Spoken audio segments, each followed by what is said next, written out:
Welcome back. The World Health Organization says about 300,000 people drown each year worldwide.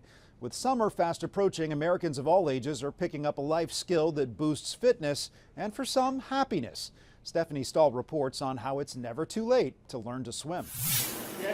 Amelia Maya is learning to swim one lap at a time. I always wanted to swim, of course, as a child. She says growing up in Portugal, her parents kept her away from the water. They didn't swim, so neither did she. But now, at 58 years old, she's diving right in. I feel that I'm getting there.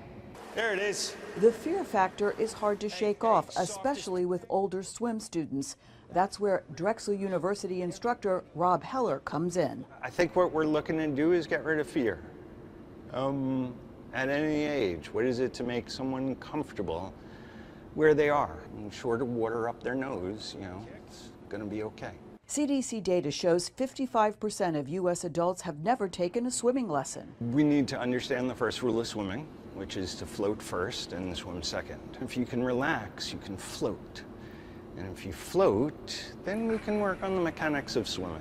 Health experts say swimming is a low-impact workout that benefits both the mind and body. The breathing and getting the heart rate up, there's no impact typically in the water. And it just feels good. And those positive effects are flowing like water into Maya's everyday life. It just makes me happy. It makes me smile. It makes me feel good about me. As she improves her swim game, I always say give it a try. And don't give up. Maya hopes to one day scuba dive with her adult son. It's a dream. Stephanie Stahl, CBS News, Philadelphia. Half the population goes through it at some point, but the transition into menopause is often treated as a big secret. That's changing with a push to educate women on what to expect. Danya Backus has the story. Perimenopause hit Alice Henry like a tidal wave. After a hysterectomy, symptoms began almost immediately. No one can really prepare you for how severe they really are, and every woman, I think, experiences them differently. For Henry, they included night sweats, weight gain, and hair loss. After 6 unhappy weeks, she started hormone replacement therapy. After I started the estrogen patch, the symptoms cleared up almost immediately. Within a week, I was back to feeling myself. Perimenopause is the period before menopause and can last several years, in some cases as long as a decade. But a new study finds many women go through it in the dark. They're feeling really lost and confused, and they don't really understand what's happening. Their survey found 61% of women believe they will reach menopause in their 40s. In fact, it hits most women in their 50s, though some may experience symptoms as early as their 30s. Whenever it happens, it's a cue. It's time to prioritize a healthy lifestyle. Getting adequate exercise, strength training, making sure we're getting lots of fiber in our diet, getting plenty of protein. And not being afraid to ask for medical solutions, which can include non-hormonal options. Sometimes we'll use antidepressants for hot flashes and night sweats. You don't have to suffer. This isn't a time of life that's miserable and you're going to feel awful forever. Henry asked the right questions and had a doctor who knew how to help. And she shared her struggles with her daughter. So when her time comes, she'll have the information she needs. Danya Backus, CBS News, Los Angeles. Afghanistan is one of the most dangerous places in the world to give birth, and the Taliban's takeover a few years ago has made women's health care even harder to come by. Imtiaz Tayyab has been following the plight of women there and how a loophole is being used to get around a ban on female education. Dr. Najma Sama Shafajo is Afghanistan's best known and most experienced OBGYNs.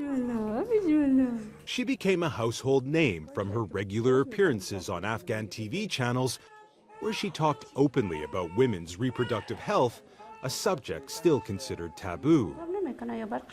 Over the past decade, we have made several visits to her private clinic in central Kabul and have never seen it this busy.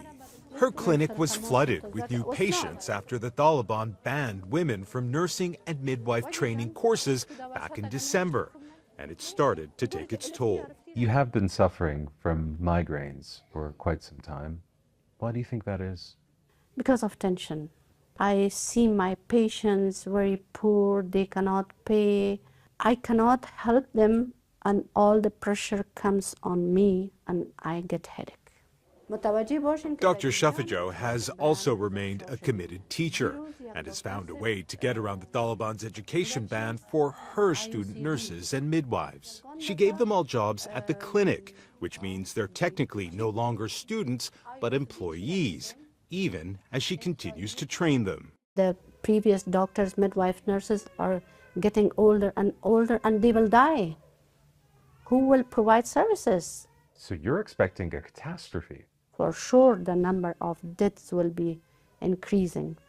And one day, there will not be female in Afghanistan. An Afghanistan without women. The Taliban insists that's not what its policies are aimed at.